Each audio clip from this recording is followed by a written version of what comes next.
यह पंचम वेद निराला है, नभ ज्योति जगाने वाला है। हरि ध्यान यही हरि नाम यही, हरि ध्यान यही हरि नाम यही, जग के मंगल की आरती। पापियों को पाप से है तार, श्री भागवत भगवान की है आरती। पापियों को पाप से है तारती। यह शांति गीत पावन पुनीत, पापों को मिटाने वाला है, हरि दरस कराने वाला है। यह शांति गीत पावन पुनीत, पापों को मिटाने वाला है, हरि दरस कराने वाला है। यह सुख करनी यह दुख हरनी, यह सुख करनी यह दुख हरनी, श्री मधुसूदन की आरती।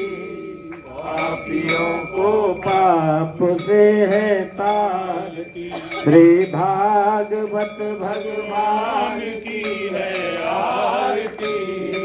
पापियों को पाप से है तारती। यह मधुर बोल जग पंथ खोल, सन्मार्ग बताने वाला है, बिगड़ी को बनाने वाला है। यह मधुर बोल जग पंथ खोल, सन्मार्ग बताने वाला है, बिगड़ी को बनाने वाला है। श्री राम यही घनश्याम यही, श्री राम यही घनश्याम यही, प्रभु की महिमा की आरती। पापियों को पाप से है तारती, श्री भागवत भगवान की है आरती। पापियों को पाप से है तारती। कर्पूर गौरम करुणावतारम, संसार सारम भुजगेन्द्रहारम, सदा वसन्तं हृदयारविन्दे, भवं भवानी सहितम्। आरातिक्यांते जलं जलेन शीतलीकरणम् आपश्वाः शिवतमाः शान्ताः शान्ततमास्तास्ते क्रमन्तु भेषजं मन्त्रपुष्पाञ्जलिः। जन्तदेवास्तारे धर्माणि प्रथमान्यासन्नाते हनाकं महिमानः, सजन्त यत्र पूर्वे साध्याः सन्ति।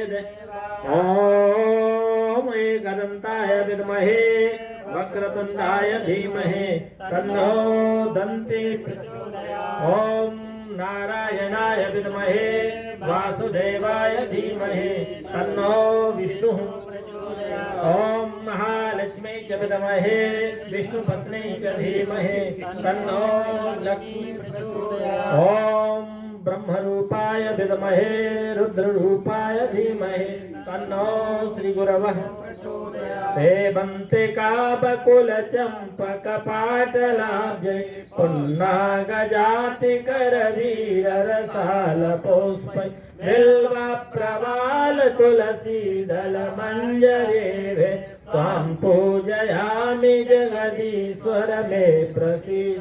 नानास्वन्द पुष्पाणि यथा कालोद्भवानि च, पुष्पाञ्जलिर्मया दत्त ग्रहाण परमेश्वर। पुष्पाञ्जलिं समर्पयामि भगवते पुराणपुरुषोत्तमाय नमः, बालकृष्णाय नमो नमः।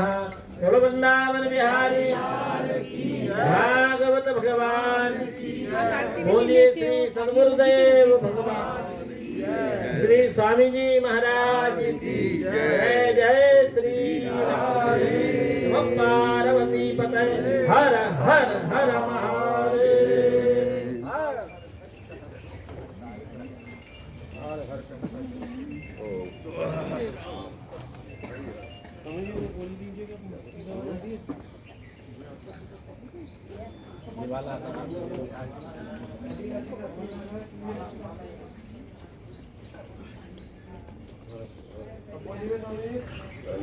अभी नहीं आई है।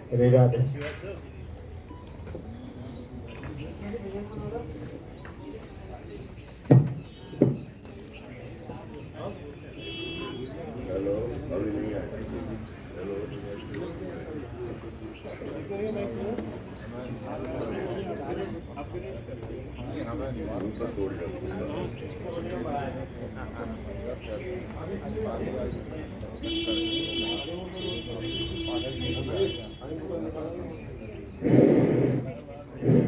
हेलो हेलो हेलो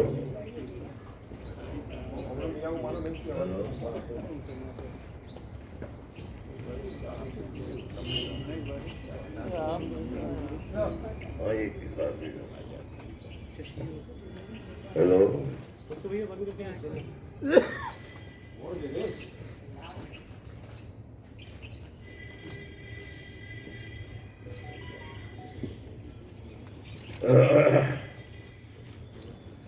हरि ओम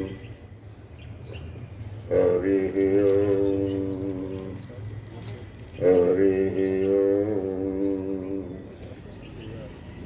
गुरुर्ब्रह्मा गुरुर्विष्णु गुरुर्देवो महेश्वर गुरु साक्षात् परब्रह्म तस्मै श्री गुरुवे नमः। शंकरं शंकराचार्यं केशवं बादरायणं सूत्रभाष्यकृतौ वन्दे भगवन्तौ पुनः पुनः।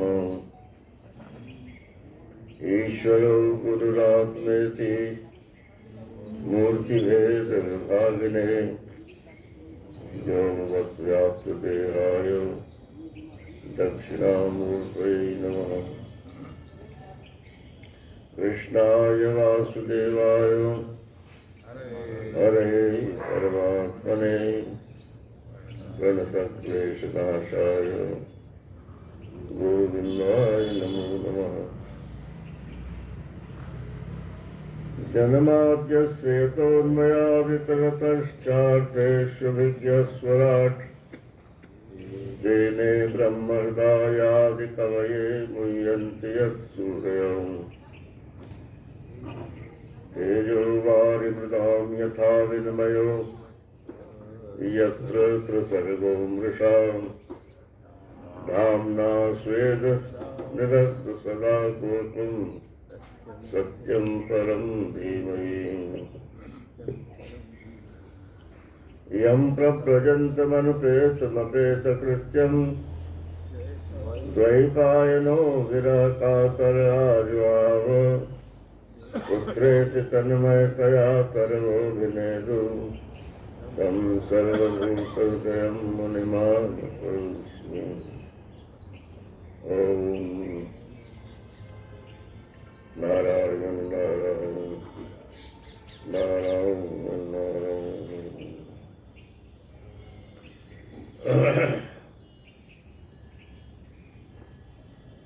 आरती में आप रोजाना गाते हैं भागवत भगवान की ये आरती पापियों को पाप से है तारती। ये पाप क्या है? हम सब पापी हैं क्या? पाप माने होता है पा में दो पा है ना, पा आ पा। तो पहले पा का अर्थ है परमात्मा, प प्लस अप। परमात्मा से जो हमको दूर कर दे अपगत, उसको बोलते हैं पाप। कुछ भी हो जो हमें परमात्मा से दूर करता है वो पाप ही है। और श्रीमद् भागवत की विशेषता ये है कि ये कैसा भी, चाहे कर्म से पापी हो, चाहे भाव से पापी हो, चाहे अयोग्यता से पापी हो, और चाहे अनिच्छा से पापी हो, और चाहे अज्ञान से पापी हो, सबके पापों को वो निवृत्त करती है। अज्ञानियों को ज्ञान प्रदान करती है, अनिच्छुकों में इच्छा उत्पन्न हो जाती है परमात्मा की प्राप्ति की, और जो कर्म से पापी हैं उनको ग्लानि हो जाती है, पाप कर्म छोड़ देते हैं।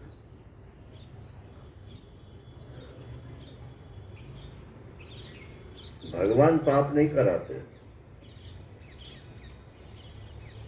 भगवान पुण्य भी नहीं कराते।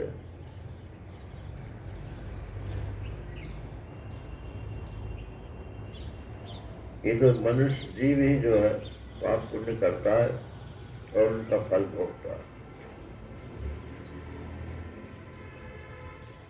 तो कल नवयोगेश्वर संवाद में ये बात आई थी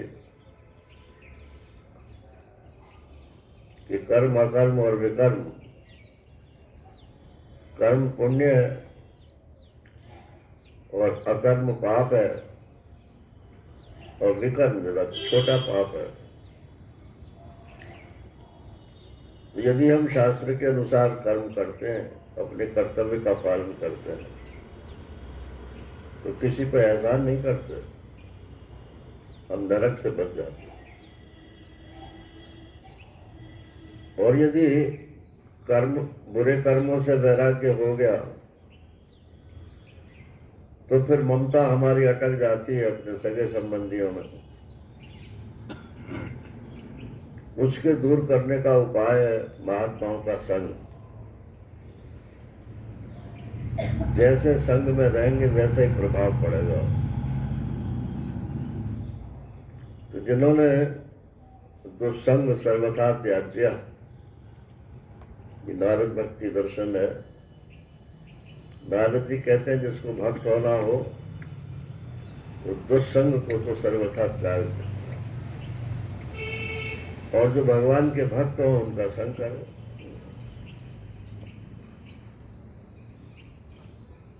जिसका संग उसी का रंग। अगर आप चाहते हैं कि विरक्ति हो तो वैराग्यवानों का संग कीजिए। यदि आप चाहते हैं कि हमको तत्व ज्ञान प्राप्त हो तो जो तत्व ज्ञानी है उनका संग कीजिए।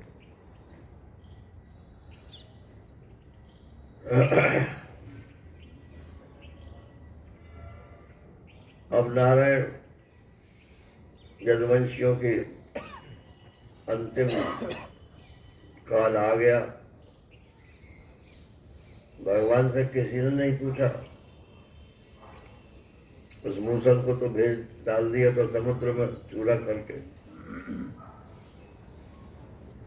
अब जब बिल्कुल मृत्यु का समय आया तब अक्कल आई कि भगवान से पूछ लो। भगवान ने कहा अब क्या पूछते हो, अब तो मृत्यु के मुंह में जाओगे। इसलिए हमने सुना है कि प्रभास क्षेत्र में जाने से मुक्ति हो जाती है। अब देखो सब लोग प्रभास क्षेत्र, मतलब द्वारका बचा दी उन्होंने, नहीं तो वही रण क्षेत्र बन जाता। एक दफे आश्रम में किसी ने लक्ष्मी जी की प्राप्ति के लिए यज्ञ करवाया था। तो वेद में जो श्री सूक्त है उसका यज्ञ होना था, उसकी आहुति होनी थी। तो शाम को भोजन के बाद 15-20 मिनट के लिए वो बैठ जाते थे।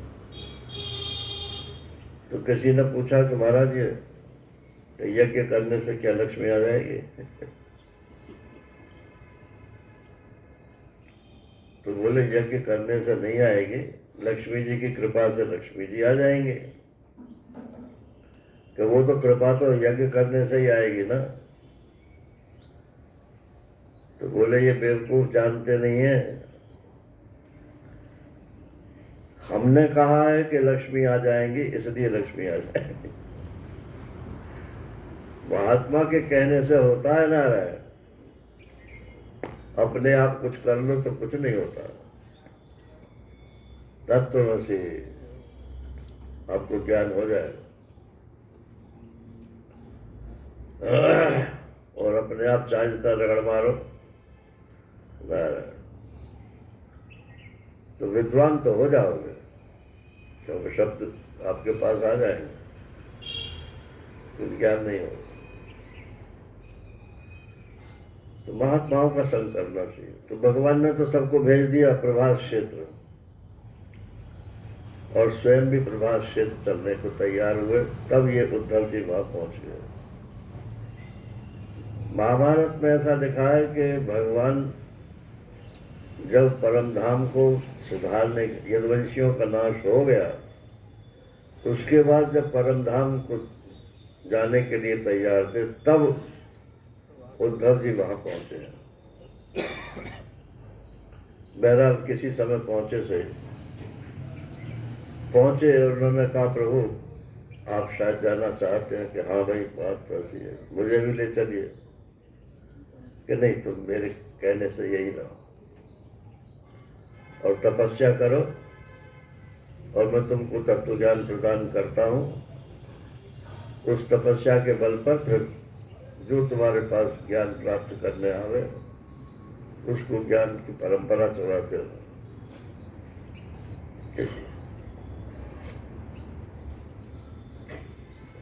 एक ने महाराज जी से पूछा था कि आप ये वेदांत का उपदेश करते हैं तो क्या सब लोगों की समझ में आ जाता है? बोले, हमारा ये मतलब नहीं है कि समझ में आ जाता है नहीं, लेकिन विद्या का लोप नहीं होना चाहिए। अगर महात्मा लोग ही ब्रह्म विद्या का कहना बंद कर देंगे, तो क्या गृहस्थ पंडित ब्रह्म विद्या का प्रचार करेंगे? वो तो वही करेंगे जिससे कि इतना करो तो इतना मिलेगा, इतना करो तो इतना मिलेगा।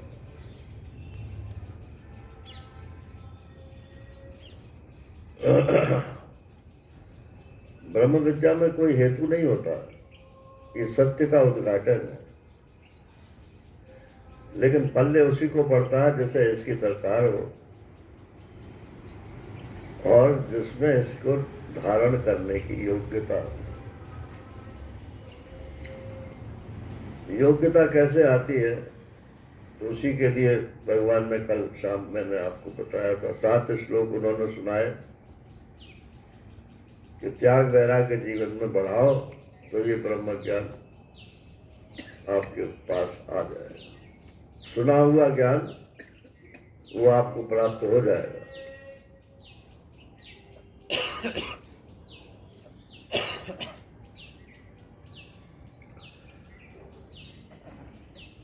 तो अब यहां से प्रसंगात चालू कर रहे हैं। तो उद्धव जी ने कहा, महाराज जी जो आपने त्याग वैराग्य की बात कही, ये तो बहुत कठिन है। आज भी सब यही कहते हैं कि त्याग वैराग्य की बात मत कर, जैसे हैं हम वैसे ही ज्ञान दे जाओ।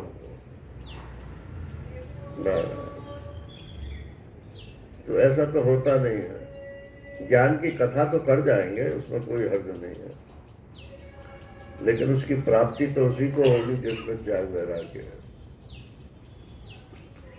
तो उन्होंने कहा, ये तो आपने बहुत कठिन बात बताया, ना होगा संन्यास, न किसी को ज्ञान प्राप्त होगा।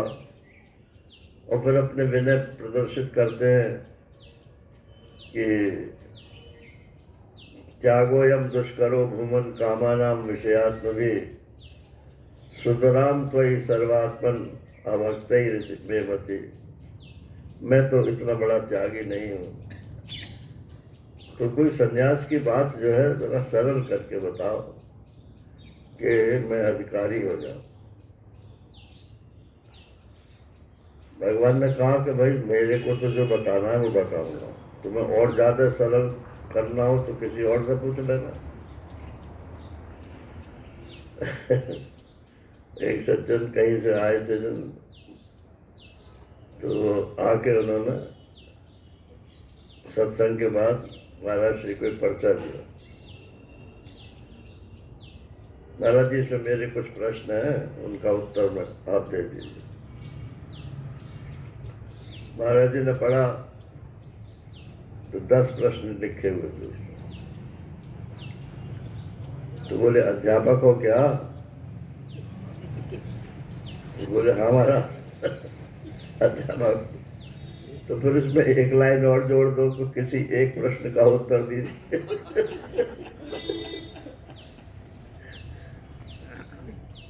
तो क्या कहता है वो?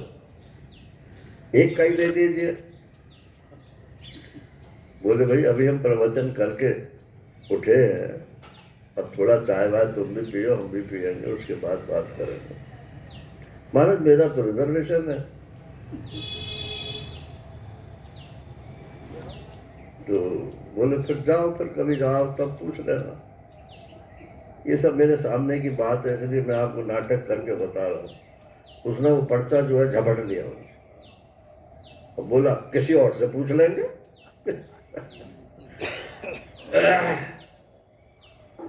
वेदांत में ये नहीं चलता, यहाँ तो गुरु निष्ठा चलती है ना। सत्यस्य ते सुदृश आत्मन आत्मनोन्यम वक्तारमीश विबुधेष्वपिनानुचक्षे सर्वे विमोहित धियस्तव मायये मे ब्रह्मादयस्तनुव्रतो बहिरर्थ भाव। अरे किसको कहें, ब्रह्मा से लेकर के जितने देवी देवता हैं ये सब बहिर्मुख हैं। सब जिनको कार्य सुपुर्द किया है कर्म में इनकी बुद्धि लगी हुई है, और जिन लोगों की कर्म में बुद्धि लगी हुई है वो तत्व ज्ञान न धारण कर सकते हैं न वो करा सकते।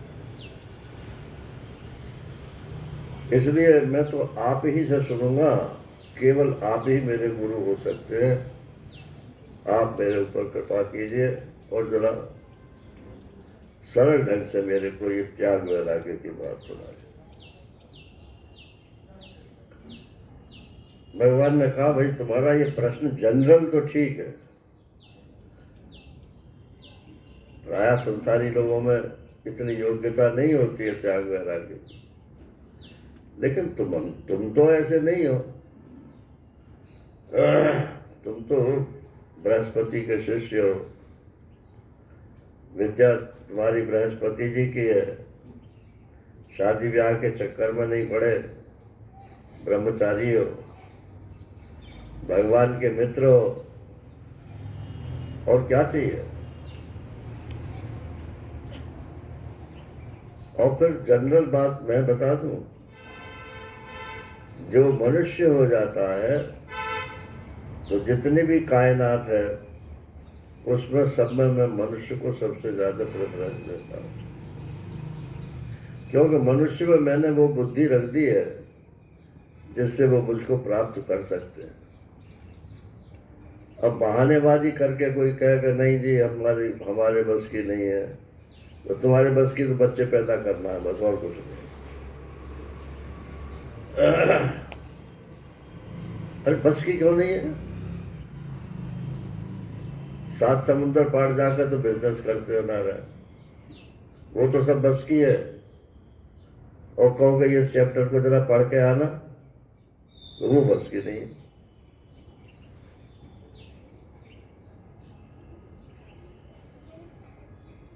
तो ये सबसे अधिक प्रिय मुझे को मनुष्य का शरीर ही लगता है। इसके विषय में मैं तुम्हें एक इतिहास सुनाता हूं। अब ये पुराण की शैली है, मैं आपको कई दफे बता चुका हूं। इतिहास ये है कि हम यदुवंशी हैं, तो हमारे पूर्वज थे महाराज यदु, बड़े प्रतापी राजा थे। एक दिन उन्होंने देखा कि एक ब्राह्मण है, मैंने महात्मा नहीं था वो, कोई लाल वस्त्र पहने हुए होता तो समझ लेते सन्यासी है, तो सफेद वस्त्रों में ही थे। ये विद्वत सन्यास के लिए कपड़े बदलना और ये कर्मकांड करना ये आवश्यक नहीं होता। जनेऊ भी था उनको। तो ब्राह्मण देवता थे और मोटे ताजे थे और बेफिक्र बेपरवाह ऐसे घूम रहे थे जैसे दुनिया में कुछ हुआ ही नहीं है। जो कोरोना हो गया, अरे हो गया तो कायदी शहर क्या है वो, काजी जी क्यों लटे के शहर के आधे से, तुम्हें तो ना हुआ ना। अरे फैल रहा है, चारों तरफ फैल रहा है। जिसको लगेगा फिर उसी को लगेगा, सबको तो नहीं लगाना। न ईश्वर पर विश्वास है, न अपने प्रारब्ध पर विश्वास है। और मृत्यु आनी है तो होगी ही होगी, चाहे कोरोना उसके लिए उत्तरदायी हो, चाहे कोई भी हो। चिंता करने की क्या बात।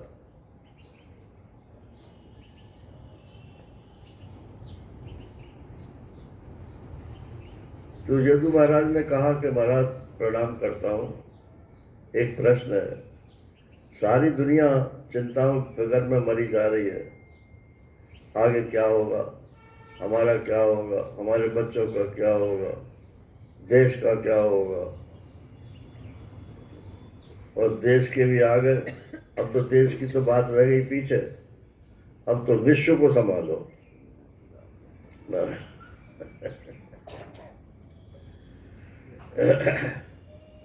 अपनी इमेज बनाओ। तो मैं आपसे ये पूछ रहा हूं कि आपको ये मस्ती कैसे प्राप्त? अगर आप हमें उचित समझें तो इसका कारण बता दीजिए। नारायण, तो वो दत्तात्रेय अवधूत थे, ये विष्णु के अवतार माने जाते हैं। और महाराष्ट्र में तो उनकी मंदिर भी बने हुए हैं और उनकी पूजा भी होती है। अत्रि ऋषि के पुत्र थे, अनुसुईया जी से ये उत्पन्न हुए थे, दुर्वासा और दत्तात्रेय और कौन थे, तो विष्णु भगवान के अंश से उत्पन्न हुए थे। तो बिल्कुल अवधूत ही रहते थे। ये अपने साथ कुत्ते रखते थे, रखते नहीं थे मैंने, कुत्ते साथ साथ चलते थे। तो जब भोजन करते थे तो कुत्तों के साथ ही भोजन करते थे। उन्हें कोई भोजन आदि के नियम उनके जीवन में नहीं थे, कहने का मतलब, क्योंकि अवधूत थे। ये नकल करने की चीज नहीं है, क्योंकि अवधूत की नकल गृहस्थ लोग नहीं कर सकते और सब महात्मा भी नहीं कर सकते। तो ये दत्तात्रेय जी महाराज थे, उन्होंने कहा राजन प्रश्न तो तुम्हारा बहुत अच्छा है, लेकिन मैं इसका क्या जवाब दूं? एक ही जवाब है कि मैं जिससे जो शिक्षा मैं ले सकता हूं वो मैं ले लेता हूं। अपने नाक कान खोले रखो, किसी वाद में अपने को मत फंसाओ। हम तो द्वैतवादी हैं जी, हम तो अद्वैतवादी हैं जी। उड़िया बाबा जी से पूछा था, बाबा आप तो अद्वैतवादी हो ना? बोले मैं वादी नहीं हूं, मैं अद्वैत हूं। अद्वैत तो तत्व है और वाद तो उसका एक पक्ष है जो द्वैतवाद के विरुद्ध जाकर पड़ता है। किसको काटोगे? जब सब अपना ही स्वरूप है तो किसी को काटना नहीं।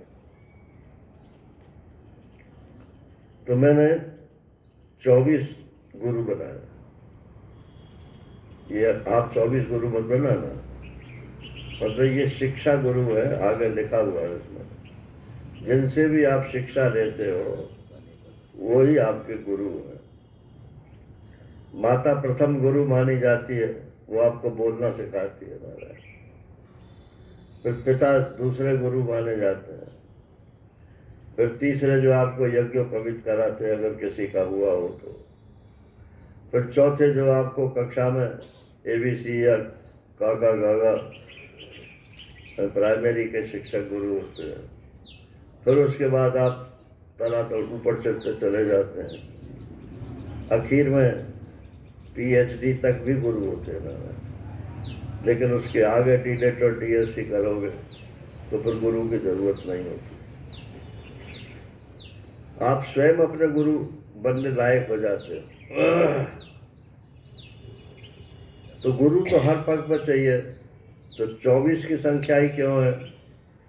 क्योंकि सांख्य में 24 तत्व ही माने जाते हैं। और आगे कहेंगे कि एक गुरु मेरा 25वां भी है। तो वो 25वां वहाँ सांख्य में पुरुष को मानते हैं, और पुरुष माने जीवात्मा भी होता है, और पुरुष माने ये पुरुष शरीर भी होता है, इसलिए शरीर को भी उन्होंने गुरु माना। कौन कौन से? अब उनके नाम सुन लो। पृथ्वी, वायु, आकाश, जल, अग्नि, चंद्रमा, सूर्य, कबूतर, अजगर, समुद्र, पतंगा और मधुकृत, मधुमक्खी, हाथी, बहेलिया, हरिण, मछली, पिंगला वेश्या, कुरर पक्षी, बालक, कुमारी कन्या, बाण बनाने वाला, सांप, मकड़ी और सुपेशकृत कीड़ा, भृंगी। 24 तो ये हो गए, और एक मेरा शरीर। अब ये बताते हैं कि इनसे मैंने क्या क्या सीखा। तो पृथ्वी से तो मैंने सीखा कि वो सबको सहन करती है।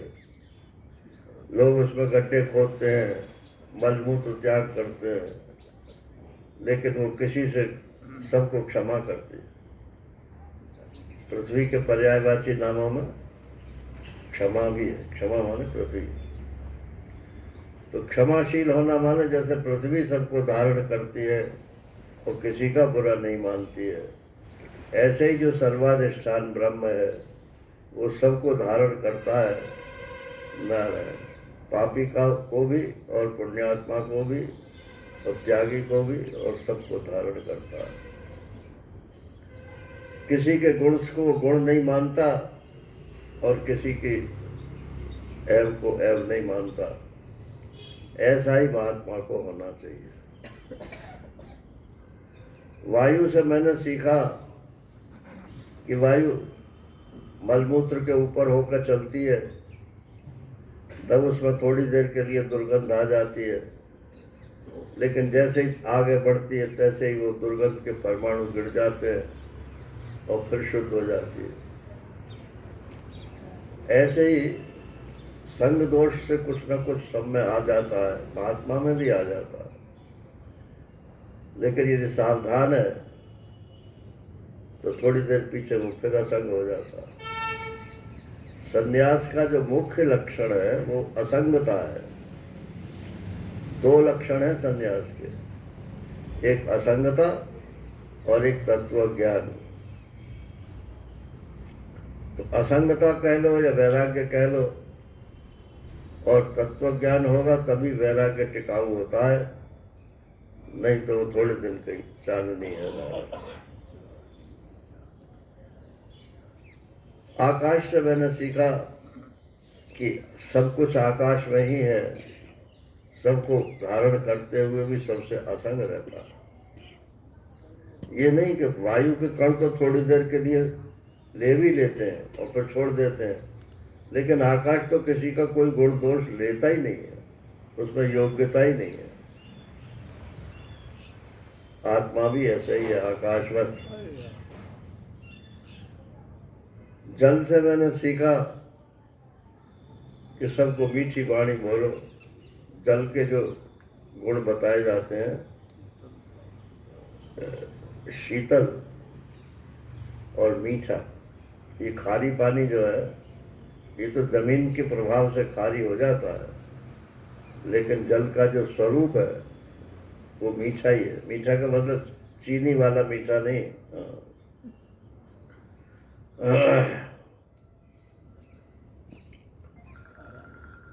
अग्नि,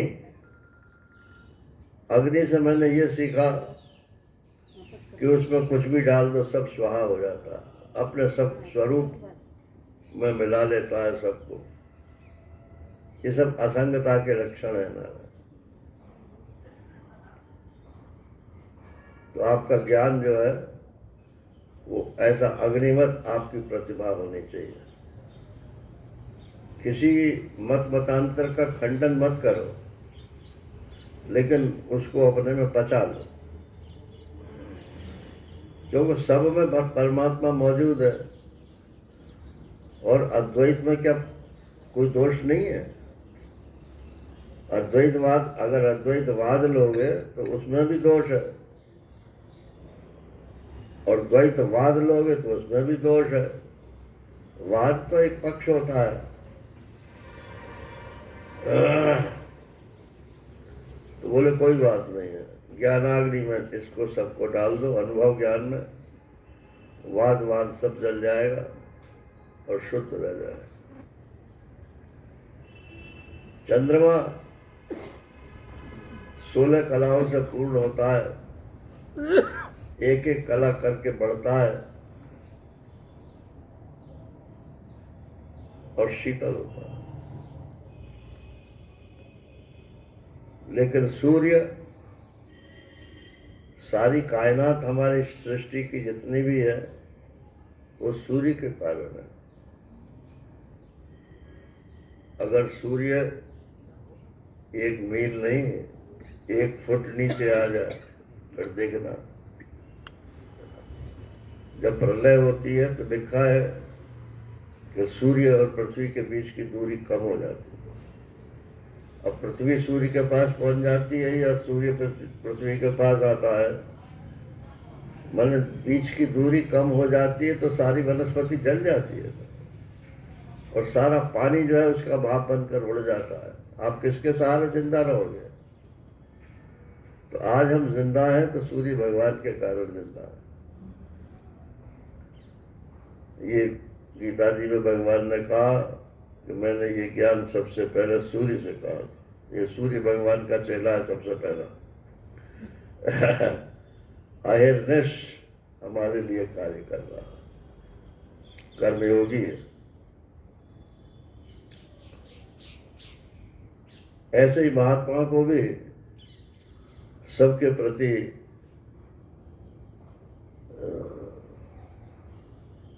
उपकार करते रहना चाहिए। लोक संग्रह अलग चीज है और उपकार करना अलग चीज है। जैसे मान लो कोई आया, भूखा आया, आपके पास 2 रोटी है तो आप 1 रोटी उसको दे दो, बोले हम भूखे रह जाएंगे। यही तो महात्मापन है।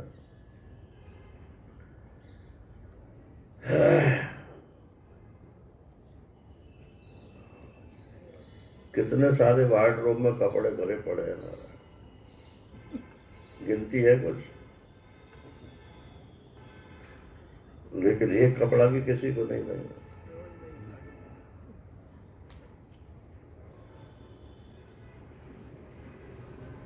कपोत, कबूतर से भी मैं क्या सीखा कि एक कबूतर था और एक कबूतरी थी। ये पक्षियों में कबूतर को जो है सबसे बड़ा कामी माना गया है। इसीलिए जो लोग काम वासना अपनी बढ़ाना चाहते हैं तो ये उनको कबूतर का मांस खिलाया जाता है।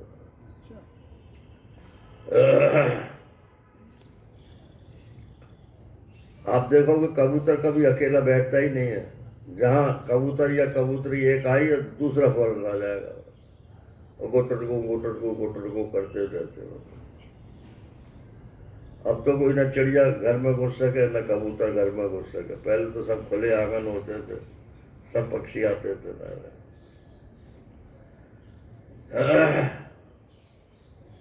तो कबूतरी थी और उसके बच्चे भी थे। एक बहेलिया आया, उसने जाल फैलाया, वो लालच में बच्चे जो है उसमें फंस गए। उनके फंसे हुए देख करके वो कबूतरी भी उसी में चली गई। अब कबूतर आया तो उसने देखा कि हाँ मेरी कबूतरी कहाँ गई, मैं कैसे जिंदा रहूंगा बिना कबूतरी के। अरे ब्याह से पहले तो अकेले ही थे, पहले कैसे जिंदा रहते थे, अब कहते हो कि कैसे जिंदा रहूंगा। तो उसने कबूतर ने भी छलांग लगा दी नारायण, बहेलिया सबको लेकर चला गया। तो ये काल जो है ये सबके पीछे लगा हुआ है, सबके आगे पीछे सब जाने वाले हैं। पहले कबूतर गया या पहले कबूतरी गई कि पहले बच्चे गए, इससे कोई मतलब नहीं। आप अकेले ही आए थे और अकेले ही जाओगे, कोई आपके संगी साथी नहीं है। ये शमशान तक भी कौन जाएगा मालूम है?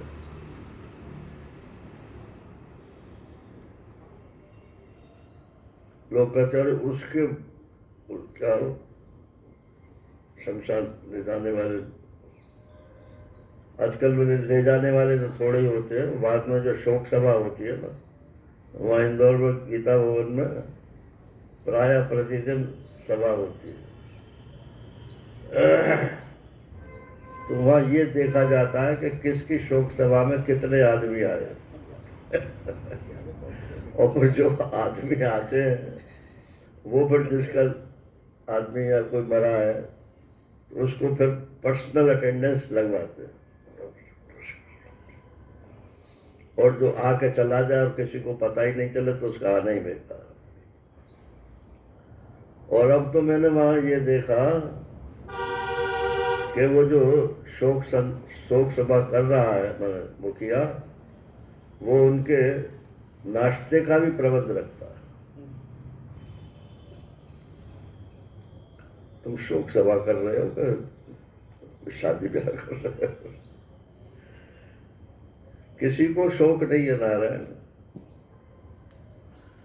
एक आदमी मर गया, एक जादूगर आया, उसने कहा कि मैं खेल दिखाऊंगा।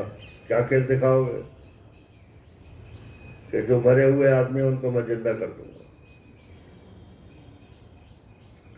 और उसमें से मगर ये खेल मैं आपको कल दिखाऊंगा। और जिस होटल में ठहरा हुआ था वो आदमी वहां पहुंच गया। बोले आप नगर से चले जाने का कितना रुपया लेंगे बताइए? बोले क्या मतलब? कि नहीं, कल आप मरे हुए को जिंदा करोगे ना, तो मेरा बाप बड़ी मुश्किल से तो मरा है सारा पैसा मैंने ले लिया, अब अगर वो जिंदा हो गया तो उसका क्या होगा? तुम अपनी फीस दो बाबा, जाओ यहाँ से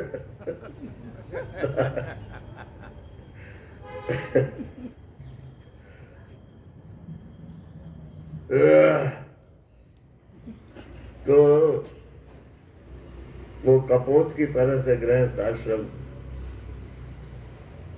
दुख का घर है, इसमें रहो परंतु फंसो मत। समझ लो सब अलग अलग प्रारब्ध अपना लाए हैं, एक जगह मिल के बैठ के खा रहे, बस इतनी बात। जिसका जब नंबर आएगा चला जाएगा। मैं हेड ऑफ द फैमिली हूँ, मेरी बात सब मानी जाए, यही तो झगड़ा है आज। और क्या पति पत्नी का? वो कहती मैं हेड हूँ, वो कहता मैं हेड हूँ, बराबर के हैं और लड़का बड़ा हो गया तो बोले मेरा भी अधिकार है।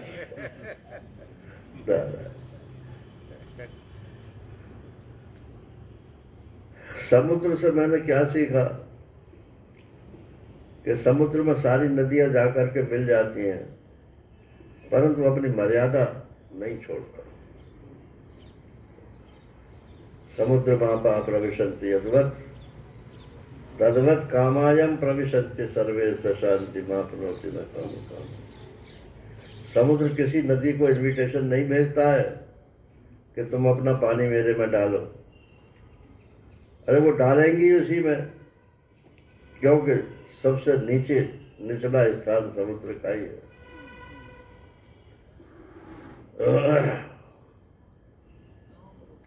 तो आप अपने आप को समुद्र की तरह से समझो, और ये सारी इंद्रियों के द्वारा जो कुछ भी जा रहा है ये आप ही के में जा रहा है। बताओ, आंख रूप देख के कहाँ रखती है? अपने पास रखती है रूप। बहुत सुंदर, वो सुंदरता बहुत सुंदर। आंख ने बोला क्या? किसने बोला बहुत सुंदर? वो तो जीव ने बोला। जीव को हुक्म किसने दिया? बोले मैंने दिया। वो मैं कौन है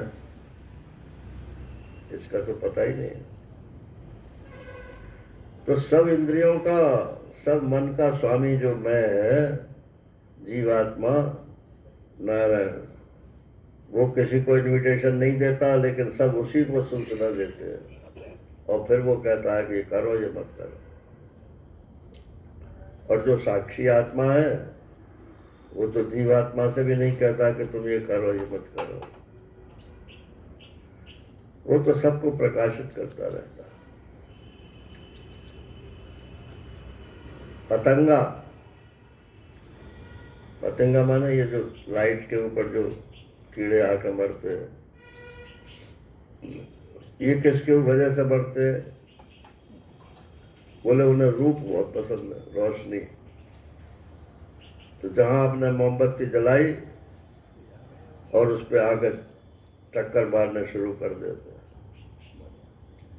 अब कवियों की बात है नारायण, एक तो कवि कहता है कि ये रूप के प्रेमी है, इसलिए उसके पास आकर बोले भले ही मर जाए लेकिन हम रहेंगे उसी के पास। और एक कहता है कि ये रूप का दुश्मन है, तो उसको बुझाने के लिए अपने आप को भले ही बुझाते हैं लेकिन उसको बुझाने की कोशिश करते हैं। लेकिन ये सब उत्प्रेक्षाएं है नारायण, न वो, लेकिन जान तो उसी की जाती है, चाहे प्रेम से जाए चाहे दुश्मनी से जाए। आदि पतंग, गज, मीन, मृग, जरे एक ही बान, तुलसी वे कैसे जिए जाके लागो 5। ये तो एक एक आंच में जल जाते हैं, कोई रूप में जल गया, कोई शब्द में जल गया। तो तुलसीदास जी कहते हैं कि जिनकी 5 इंद्रियां विषय भोग में लगी हुई है, वो बताओ कैसे जलने से बच रहे हैं। मधुकृत, मधुमक्खी, मधुमक्खी इतने श्रम से मधु तैयार करती है लेकिन खुद उसका उपभोग नहीं कर पाती। कोई बहेलिया आता है, बहेलिया बोलते क्या बोलते हैं, जो शहद के छत्ते तोड़ते हैं, और वो शहद ले जाता है, बेचता है नारायण, दूसरे लोग उस शहद को खाते हैं। ऐसे ही ये गृहस्थ आश्रम में जो हम इकट्ठा करते हैं, वो किसके लिए इकट्ठा करते हैं? अपना भोग तो कितना है उसमें, बाकी तो सब आगे की पीढ़ियों के लिए इकट्ठा कर रहे हैं। और हाथी हथनी के चक्कर में मारा जाता है। भारी होता है ना, तो वैसे तो कोई पकड़ने की कोशिश नहीं करते उसे। तो क्या करते हैं कि एक गड्ढा खोदते हैं और उसके ऊपर एक प्लास्टिक की हथनी बना कर रख देते हैं। उस हथनी को देख करके वो हाथी जो है उसके ऊपर झपटता है और गड्ढे में गिर जाता है। यही कामियों की गति है। और एक है मधुआ, मधु का हरण करने वाला, छत्ता तोड़ने वाला। हरण वो शब्द पे बढ़ता है। बैजू बाबा ने गीत गाया और वो हरण दौड़ते हुए चले आए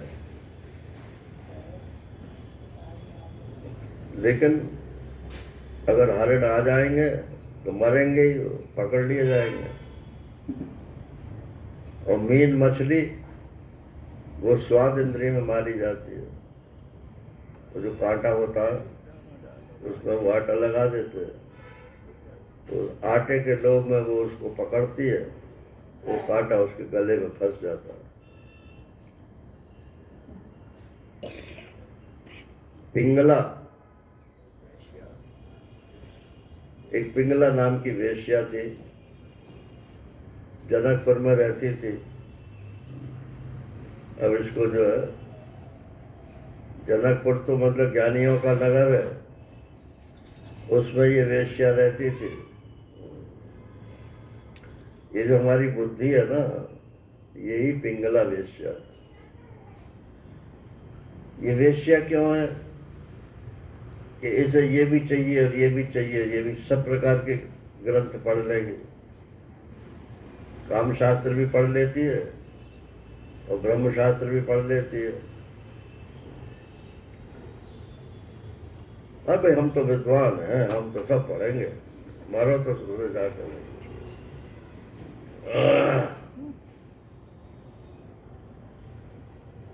तो ये पिंगला वेश्या थी। अब वो खड़ी हुई इंतजार कर रही थी कि कोई आएगा मेरे पास रात को तो मेरे को धन दे के जाएगा, लेकिन कोई आया नहीं। इंतजार में कभी भीतर जाती, कभी बाहर आती, अच्छी तरह से श्रृंगार किए हुए खड़ी थी। अब जब कोई नहीं आया तो एकदम उसको वैराग्य हो गया। अरे बोले, सारी गलती मेरी है, मुझे नींद नहीं आ रही थी। क्यों नहीं आ रही थी कि धन और उस इंद्रिय सुख के कारण। अब आज से मैं वायदा करती हूँ कि मैं इस चक्कर में नहीं पड़ूंगा। प्रारब्ध से मुझे जो कुछ मिल जाएगा उसी में मैं गुजारा कर लूंगी। तो महाराज यदु ने पूछा, बाबा आप कहाँ खड़े थे, आप वेश्या के पास क्यों पहुंच गए? तो बोले, मैं तो घूमता रहता हूँ, जहां रात हो गई वहीं बैठ जाता हूँ, लेट जाता हूँ। तो उस वेश्या के घर के सामने पेड़ था, वहीं मैं पड़ा हुआ था, मैं ये सब दृश्य देख रहा था। अब नारायण महात्मा लोग कहते हैं कि हवा उधर से चली तो महात्मा को छूटी हुई वेश्या को लगी, और महात्मा का जो वैराग्य था वो उस वेश्या में ट्रांसमिट हो गया।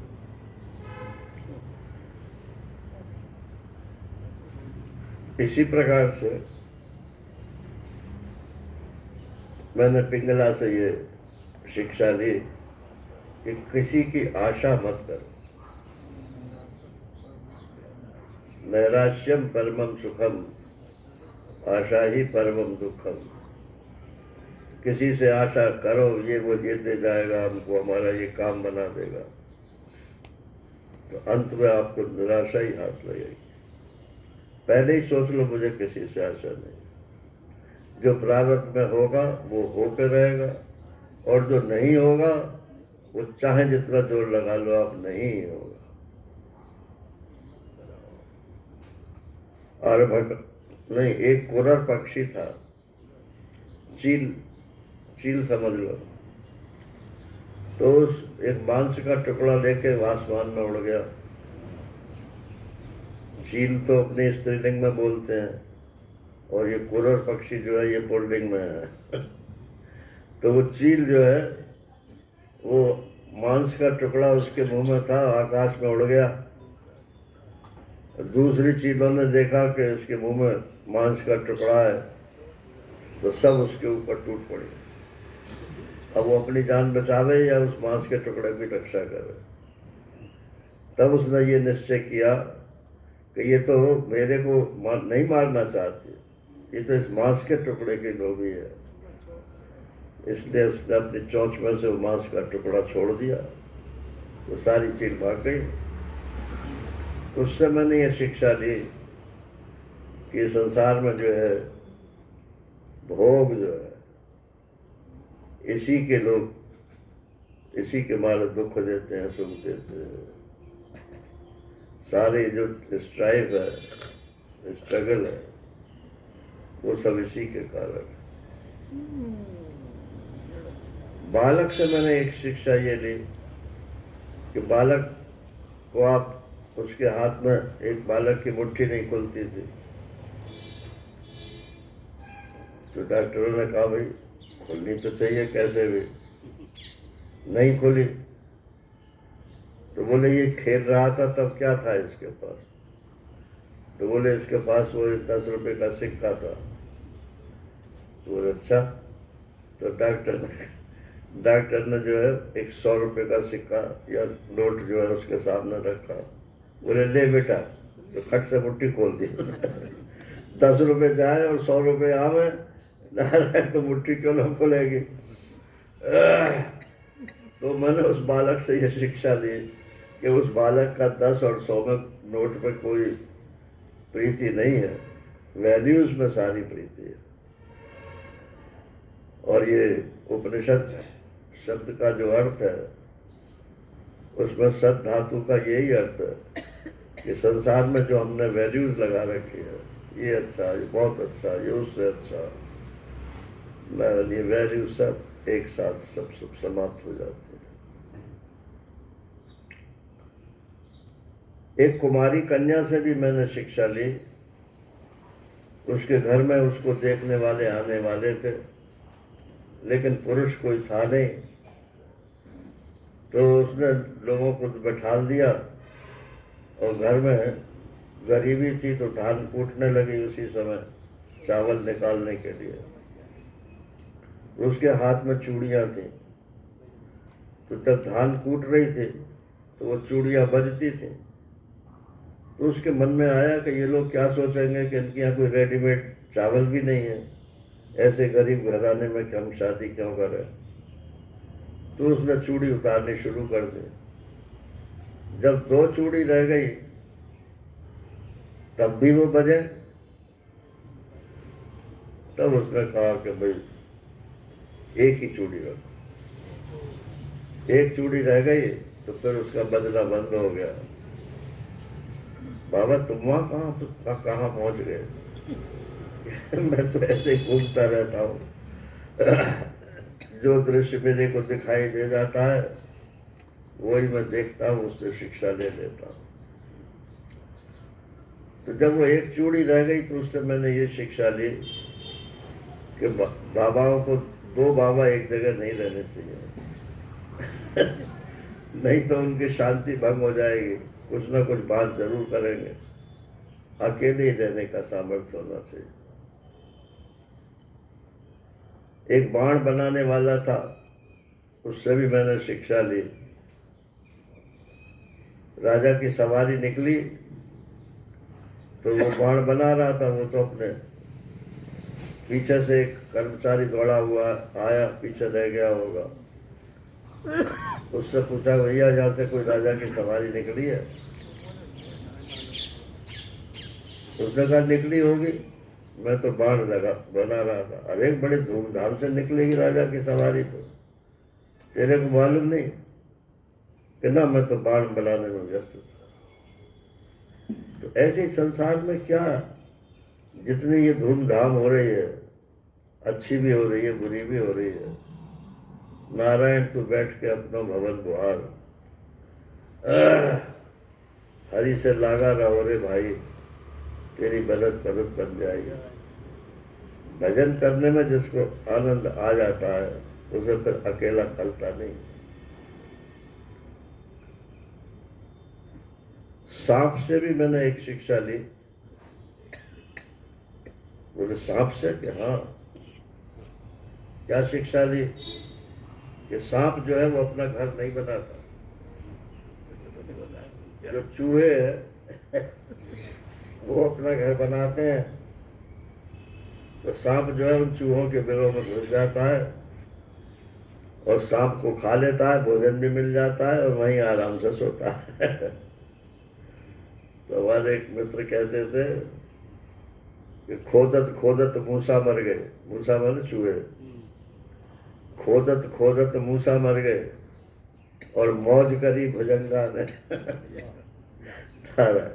चूहों ने तो बिलबलाए, लेकिन उसमें मौज किसने करी? मौज तो उस भुजंग ने, सर्प ने की।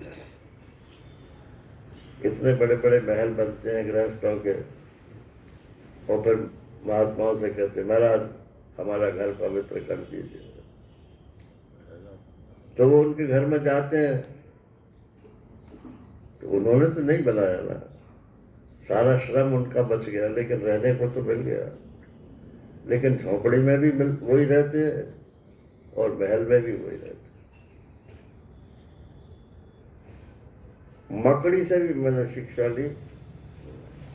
अब ये मुंडक उपनिषद में दृष्टांत है मकड़ी का, कि जैसे मकड़ी अपने मुंह में से जाला निकालती है और फिर उस जाले को खा जाती है, इसी प्रकार से परमेश्वर जो है अपने आप में से ये सारी सृष्टि निकालती हैं और स्वयं अपने में ही उसको लीन कर लेते हैं।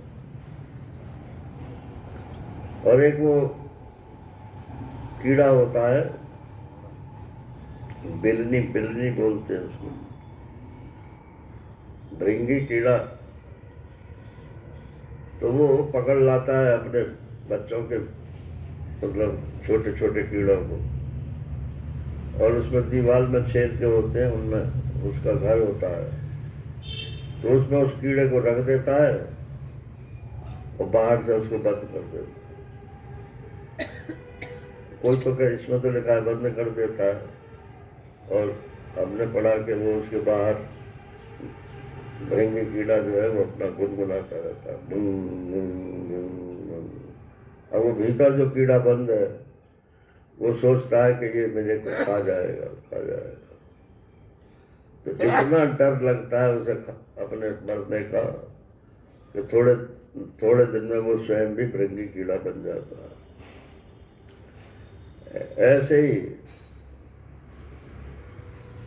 ये परमेश्वर का जो लोग भजन करते हैं, स्मरण करते हैं, चिंतन करते हैं, कथन करते हैं, वो थोड़े दिनों में अपने आप में ही परमात्मा बन जाते हैं। उन्हें अनुभव होने लगता है कि भगवान और हम अलग अलग नहीं हैं। ये 24 गुरु तो ये हो गए, और 25वां गुरु मेरा शरीर है। जैसे मैंने कहा ना, 25वां पुरुष जो है वो सांख्य में पुरुष को मानते हैं। तो पुरुष माने आत्मा भी है, वहाँ तो आत्मा है, और पुरुष माने पुरुष का शरीर।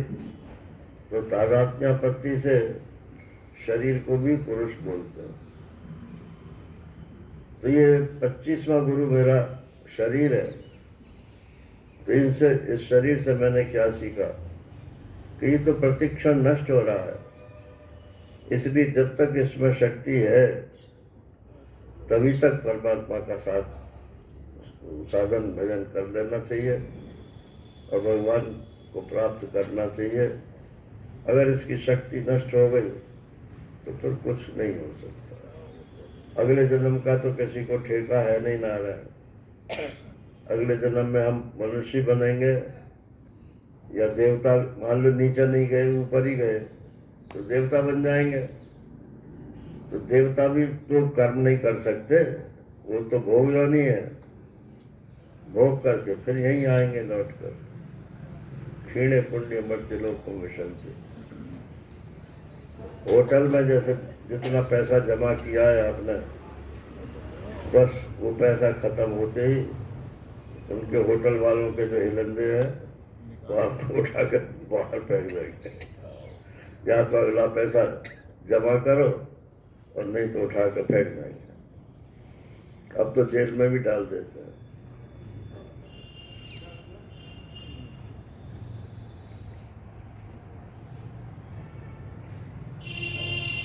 तो ये 24 या 25 गुरु बता करके वो क्या बताना चाहते हैं भगवान कि इसका ही नाम सन्यास है, कपड़े बदलने का नाम सन्यास नहीं है। ऐसे आप असंगता से अपने जीवन को बनाइए तो आप सन्यासी है, चाहे घर में रहें चाहे घर के बाहर। तो मैंने उद्धव जी जो संन्यास की बात कही वो वेश संन्यास की बात नहीं कही, मैंने तो ये अर्थ संन्यास की बात कही।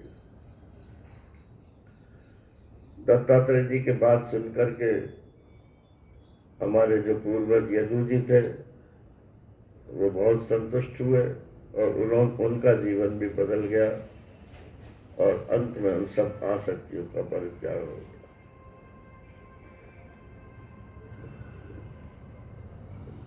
ये 24 गुरुओं की कथा इसको सुनाते हैं भागवत सप्ताह में सभी जगह।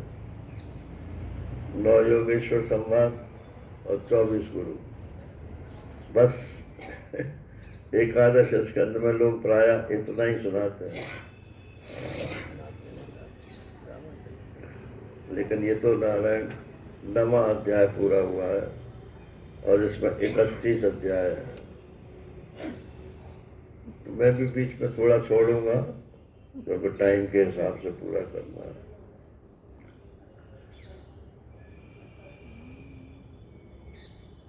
तो चाहे घर में रहो चाहे घर के बाहर रहो, चाहे सन्यासी होकर रहो और चाहे आप गृहस्थ होकर के रहो।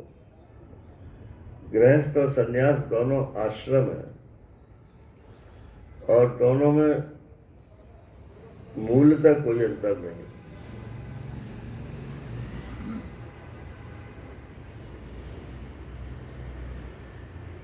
देखो जब रेजिडेंशियल स्कूल में बच्चे जाते हैं तो घर वाले खूब खुशी खुशी छोड़ के आते हैं, वह नहीं छोड़ के आते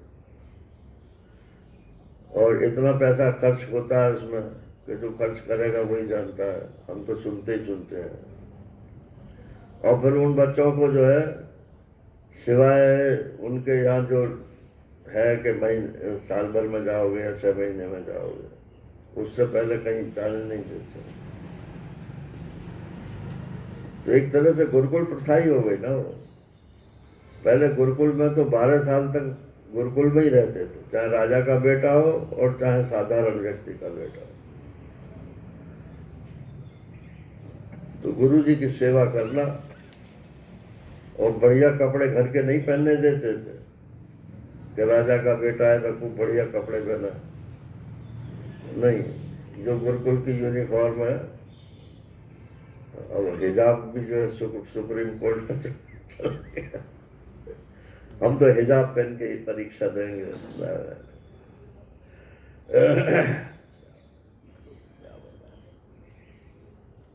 अब सुप्रीम कोर्ट तो खेल खिलौना बन गई है। हर चीज चल सुप्रीम कोर्ट, चल सुप्रीम कोर्ट।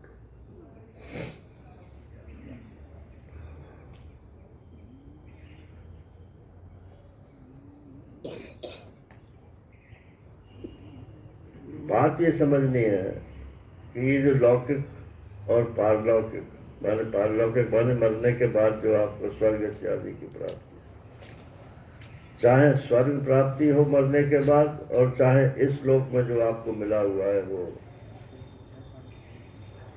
दोनों क्षयी हैं, क्षण भंगुर है। अगर ये बात आपके दिमाग में आ गई तो फिर इनमें आप फंसेंगे नहीं। एक तो ये है कि हमने इनको छोड़ ही दिया, चलो ये तो सन्यास आश्रम बदलने पर होता है, उससे पहले नहीं हो सकता। और आश्रम बदलने का अधिकार सबको नहीं होता है।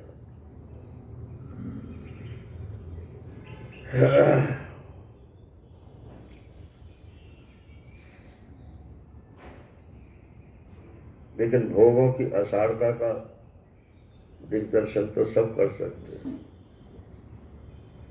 आज जो है वो कल नहीं रहेगा, कल नहीं रहेगा। हमारे एक सत्संगी भाई थे, तो उनके घर में जितने दरवाजे थे सब पे उन्होंने एक एक पट्टी, लकड़ी की पट्टी लगवा रखी थी और उन पर कोई ना कोई वाक्य लिखा रहता था। तो एक जगह लिखा हुआ था, ये भी नहीं रहेगा,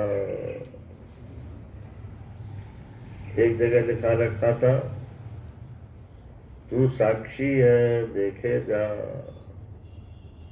ऐसे छोटे छोटे वाक्य जो है उन्होंने अपने सब दरवाजों के ऊपर लगा रखे। तो मैंने उनसे कहा, मन के ये आपको आइडिया कैसे आया? कि नहीं, आइडिया किसी ने बताया नहीं, लेकिन अब हम सोचते थे कि ये याद तो रहनी चाहिए ना जो कुछ सुनते हैं। तो जो हमें चीज़ें अच्छी लगती है वो हमने इन पर लिखवा दी। तो जब हम घुसते हैं दरवाजे में तो वो देखते हैं तो याद आ जाता है। अब ये जो कृष्णाय वासुदेवाय मंत्र बोलते हैं, ये वो जो राजा कैद थे जरासंध के यहाँ, उन्होंने ये श्लोक लिख करके भेजा था भगवान को, वो कैद से छूट गए। तो ऐसे ही यदि आप इस श्लोक को अपने कहीं दरवाजों में लिखवा लें तो कोई समस्या आएगी तो आप उससे छूट जाएंगे। ये सब इनको टोट के बोल लो या आशीर्वाद बोल लो महात्माओं का, ये आजमूदा नुस्खे है। तो भोगों की असारता का दिग्दर्शन मन में करना चाहिए।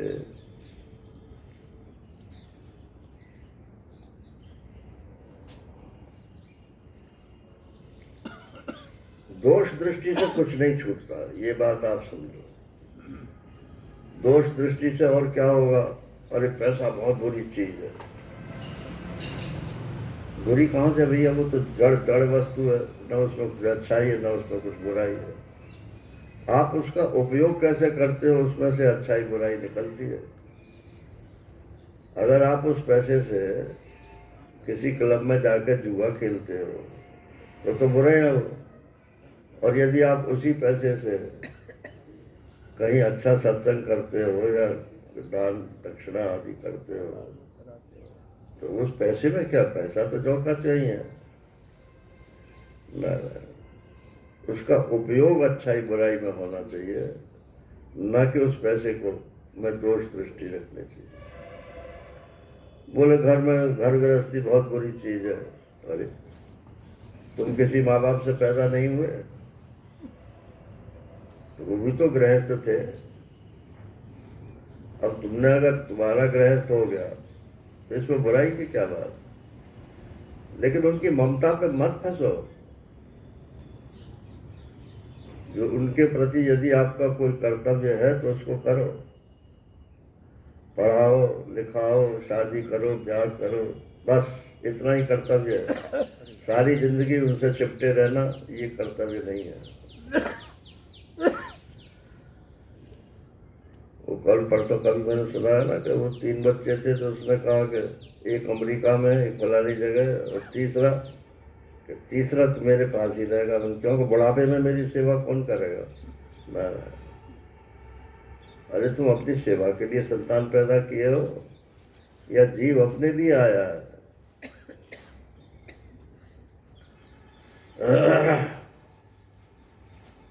हमारे महाराज जी के एक शिष्य थे, प्रेमानंद दादा, नाम सुना होगा, हर किताब पर उनका नाम था, पहली वाली किताब। बहुत सेवा की महाराज जी। अंत में उनका शरीर जवाब दे गया। महाराज जी का तो शरीर पहले ही पूरा हो गया था, तो ब्रह्मचारी थे, बाद में संन्यास लिया उन्होंने। अब शरीर इतना भारी हो गया उनका कि अपने आप उठ बैठ भी नहीं सकते। अब सेवा कौन करे? महात्माओं की कोई सेवा नहीं करता। घर वाले तो सर्वा हजूरी कुछ ना कुछ करेंगे। बच्चा है वो करेगा, पत्नी है वो करेगी, पति है वो करेगा, कोई ना कोई करेगा। लेकिन आश्रम में कोई किसी की सेवा नहीं करता। आप मरो तो मर जाओ, जियो तो जी जाओ। नारायण। अब उनकी सेवा कौन करे? अब वो चूंकि महाराज श्री के अभिन्न शिष्यों में से थे तो ये भी नहीं था कि उन्हें ऐसे ही छोड़ दे। लेकिन वो वो जो शिष्य थे प्रेमानंद जी, वो श्रीमद् भागवत का पाठ करते थे नित्य प्रति, और मूल मूल का पाठ करते थे, और याद भी थी उनको भागवत का भी। और श्री कृष्ण उनके इष्ट देव। वेदांत में उनकी रुचि नहीं थी, यद्यपि महाराज जी के पास रहते थे, फिर भी अब अपने अपने संस्कार है। अब भगवान ने भी सोचा होगा कि अब जब कोई इसका सेवक नहीं है तो चलो मैं ही सेवक बनूं। बिल्कुल सत्य घटना बता रहा हूं। एक आदमी आया, लंबा था, तो महंत जी उस समय ओंकारानंद जी थे, उनसे कहा महाराज कोई आपके यहाँ आश्रम में नौकरी हो तो मेरे को चाहिए। बोले नहीं हमारे यहाँ कोई नौकरी। ठीक है, चल दिया। तो गोविंदानंद जी ने कहा कि जब ये नौकरी मांग रहा है और प्रेमानंद जी की कोई सेवा करता नहीं है तो इसको आप रख लो, प्रेमानंद जी की सेवा ही के लिए रख लो। अरे कहा तुमने ठीक कहा, बुलाओ उसको। बुलाया उसको, वापस बुलाया। बोले भाई एक काम है, बोलो अगर कर सको तो। एक महात्मा है, उनकी रात दिन सेवा करनी है, टट्टी पेशाब खाना पीना उठाना बैठाना। बोले वो मैं सब कर लूँ। करीब 3-4 महीने उन्होंने सेवा की और उनका शरीर पूरा हो गया। और जिस दिन उनका भंडारा, षोडशी का भंडारा था, उस दिन वो आदमी गायब हो गया।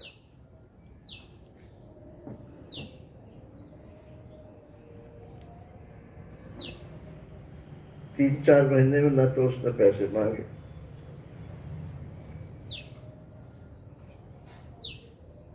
और फिर लौट के भी नहीं आया। कुछ पता ही नहीं चला कि कहाँ है। बस इतना पता चला कि राजस्थान का है और जोधपुर साइड का है।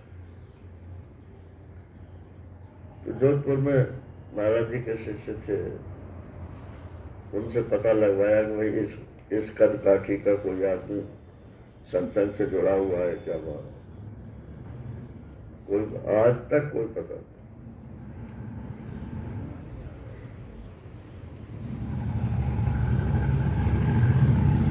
साल हो गए इस बात को, सन 88 की बात।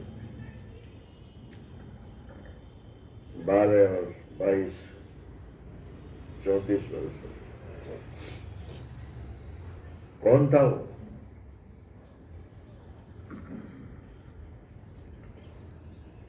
तो श्री कृष्ण ही थे।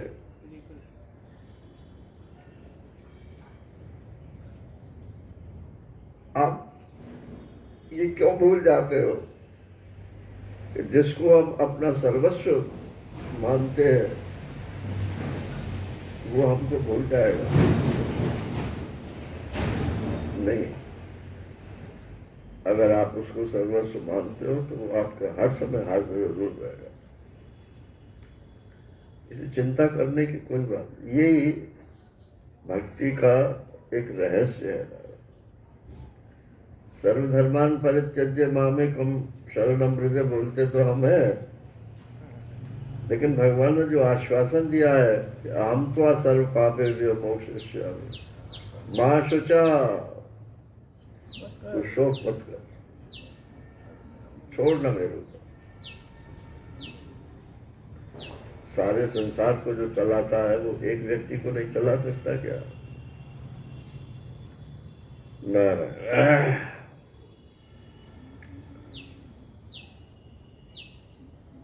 एक बात। दूसरी बात यह है कि सकाम कर्म जो शास्त्र में जिनकी बड़ी महिमा गाई है, तो वो उन लोगों के लिए है जो कामनाओं के दास हैं। लेकिन जो परमात्मा को प्राप्त करना चाहते हैं उनके लिए तो सकामता का त्याग करना पड़ेगा। ये तो ठीक है कि कामना होती है तो ज्यादा मन लगता है भगवान की सेवा में। जैसे हम ये इतना पाठ कर लेंगे तो हमारा ये काम बन जाएगा, तो पाठ में ज्यादा रुचि होगी अब। और सिर्फ यही हो कि पाठ करना है इसलिए पाठ करो, तो कर तो लोगे लेकिन कभी छूटेगा भी, कभी मतलब बेमन से करेंगे। तो सकामता में मन तो ज्यादा लगता है, लेकिन उससे मिलेगा क्या? मिलेगा तो वही चार खिपड़े, खिपड़े ही बोलते हो ना,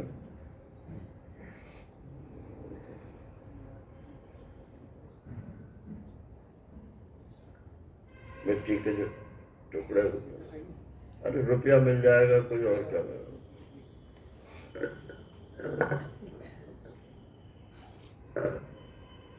भगवान ही आपको मिलता है। तो सकामता गीता जी में तो दूसरे अध्याय में सकामता का खंडन है और निष्कामता का वर्णन है, और पूरी गीता में कहीं भी सकामता का पक्ष नहीं दिया गया। तो इसलिए भक्ति के मार्ग में भी सकामता बाधा है, और ज्ञान मार्ग में तो बाधा है ही है।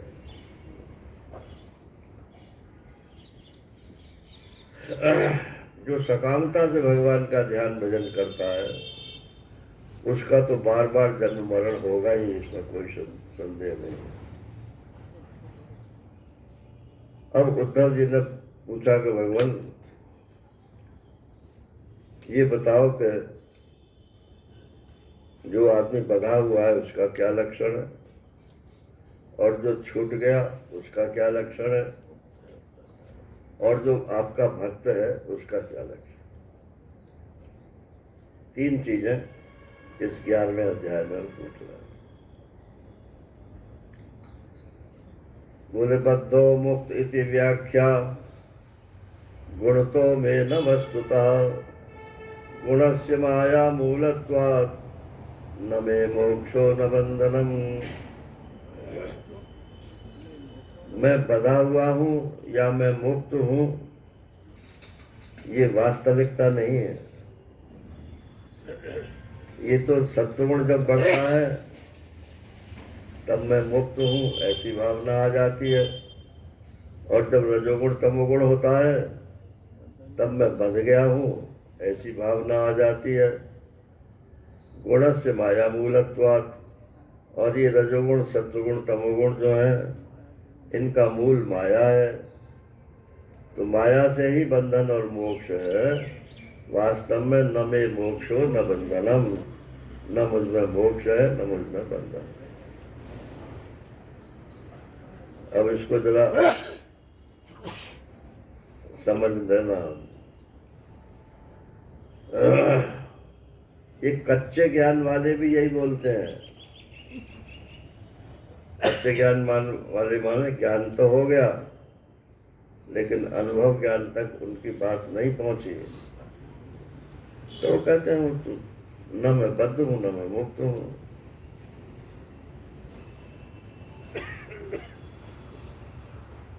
दोनों से परे हूं।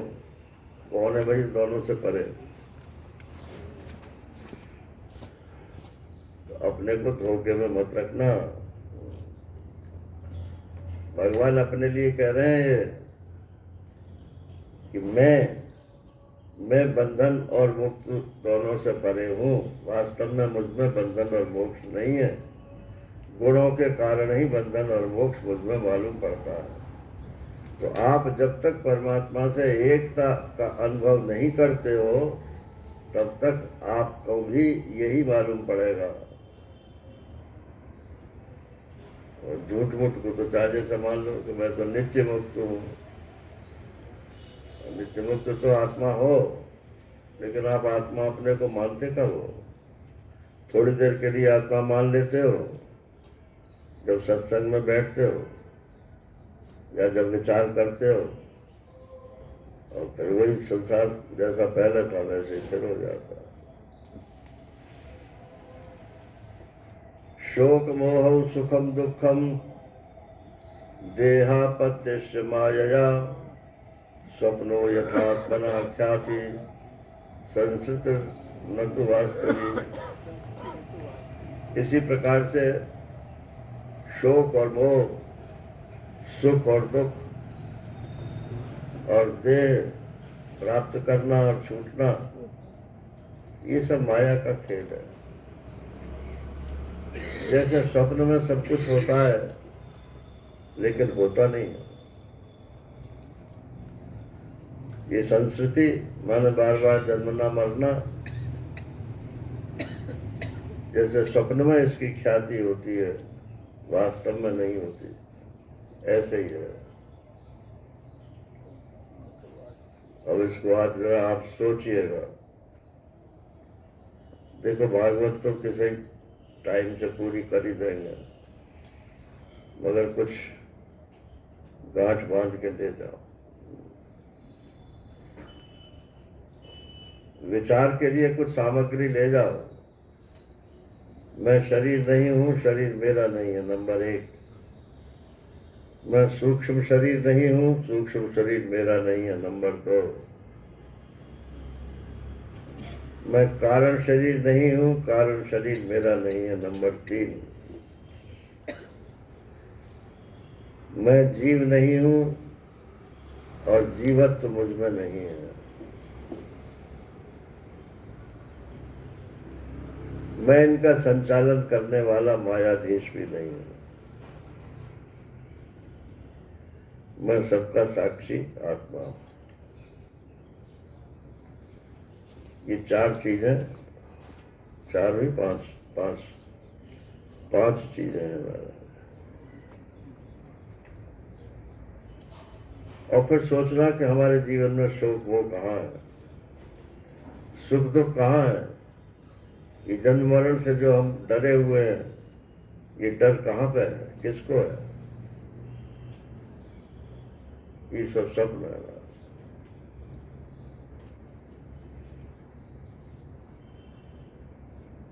एक शब्द और चलता है वेदांत में, ये सब कल्पित है। कल्पित शब्द का क्या अर्थ करते हो?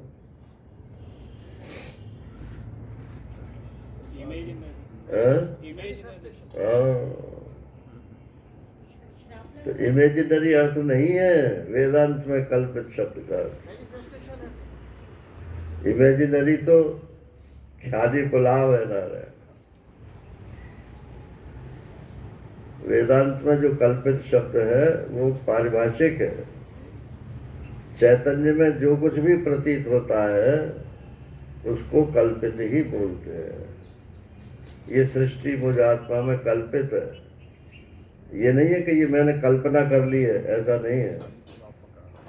ये मुझ में दिख रही है, इसको बोलते ये कल्पित है। स्वप्न आप में कल्पित है नहीं, आप में ही दिखता है। जागृत भी आप में कल्पित है नहीं, आप में दिख रहा है। ये संयोग वियोग सब कल्पित है। इमेजिनरी मानोगे तो फिर ये होगा कि इसको छोड़ो, इसको पकड़ो। लेकिन अगर कल्पित का अर्थ ये ले लो कि सब मेरे में ही दिखता है और कुछ वास्तव में है नहीं, तो ना किसी को छोड़ना है ना किसी को पकड़ना है। दिखता है तो दिखने दो, नहीं दिखता है तो मत दिखो। ना दिखना भी दिखना ही है और दिखना भी दिखना ही है। कभी ये सृष्टि दिखती है और कभी नहीं दिखती। कभी मेरा शरीर दिखता है, कभी नहीं दिखता। एक दिन ऐसा होगा कि आपको भी नहीं दिखेगा। शरीर के कह रहा हूं, दूसरों को भी नहीं दिखेगा, अपने को तो दिखेगा ही नहीं। क्यों नहीं दिखेगा? क्योंकि इसमें देखने वाला जो है वही एब्सेंट हो जाएगा।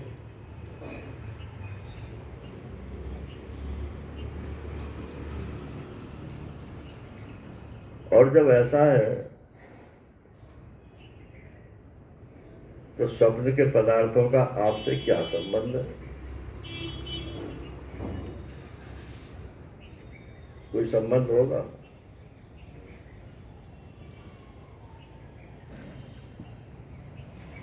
कल्पित वस्तु का किसी के साथ कोई संबंध होगा?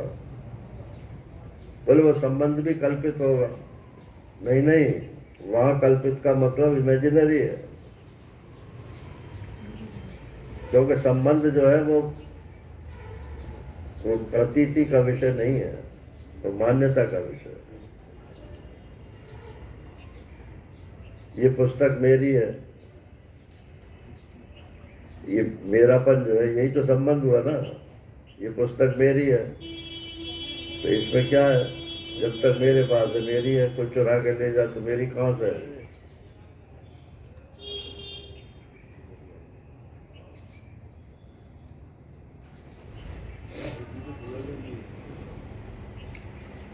नारायण।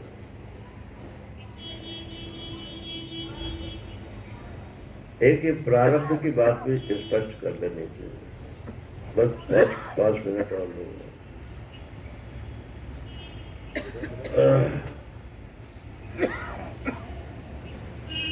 प्रारब्ध माने होता है प्राक आरब्ध।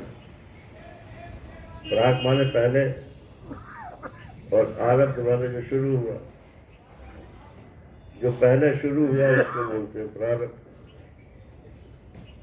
अब इसमें गलती कहाँ हो रही है? ये संसार कब से है?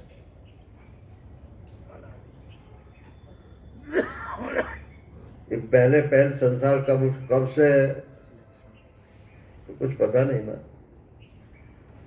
लेकिन मैं गलती क्या कर रहा हूँ? मेरा पहले जन्म का प्रारब्ध है। अच्छा, पहले का ही सही, कौन से जन्म का है?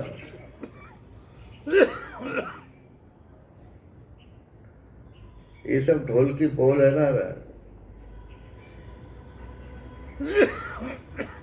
बोले बिना किसी वर्तमान कारण के जो फलित होता है। अब हम जा रहे हैं, गिर पड़े, चोट लग गई, तो बोले हमने जानबूझ कर तो गिरे नहीं, फिर कैसे चोट लग गई? बोले हमारा प्रारब्ध है सर। तो आपका प्रारब्ध नहीं है। सृष्टि में सब घटनाएं होती रहती हैं। एक ये शरीर भी उसी सृष्टि का अंग है। अब इतने सारे लोग गिरते होंगे, आप सबको कहते हो क्या कि मैं गिर गया, मेरा ये शरीर गिर गया, तो इसमें जो मेरा भाव है इस वजह से मैं इसको अपना प्रारब्ध मानता हूँ।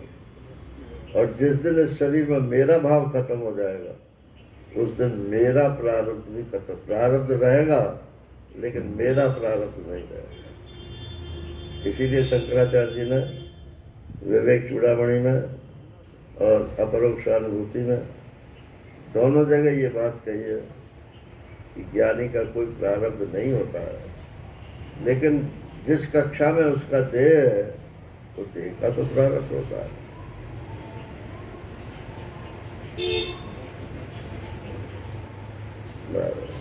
तो शरीर से संबंध जितना ढीला होगा उतना ही हम ऊपर उठते चले जाएंगे, और जितना इसमें शरीर में मेरापन घुसता चला जाएगा उतना ही हम बंधन की ओर चलते चले जाएंगे। कभी प्रारब्ध मानेंगे, कभी ईश्वर इच्छा मानेंगे, कभी अपना कर्म मानेंगे, नारायण। और कुछ भी मानो, अब गिर तो पड़े ही नारायण, हड्डी तो टूट ही गई, उसका तो इलाज करवाना ही पड़ेगा। तो दृष्ट दुखों की निवृत्ति दृष्ट उपाय से होती है, और अदृष्ट की निवृत्ति जो है वो दृष्ट से नहीं होती है। उसके लिए अदृष्ट संबंधी उपाय करना पड़ता है।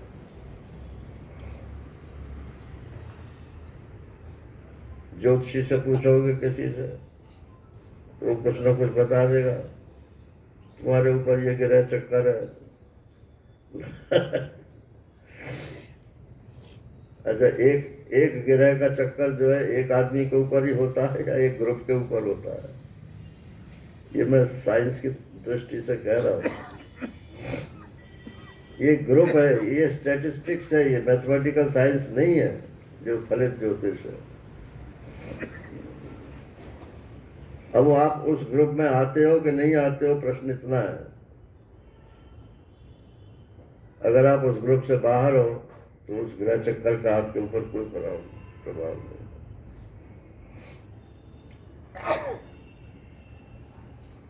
इतना कमजोर अपने को मत समझो। आप भगवान के भक्त हो तो भगवान के भरोसे रहो। आप ब्रह्म ज्ञान के मार्ग पर चल रहे हो तो आप तो सब कुछ छोड़ने के लिए तैयार हो। तो छूटता हो तो छूट है, क्यों परेशान होते? और यदि कहो कि हम तो कर्म के मार्ग में हैं, तो वहां भगवान का स्मरण करके कर्म करो, जो फल हो उसमें संतुष्ट रहो।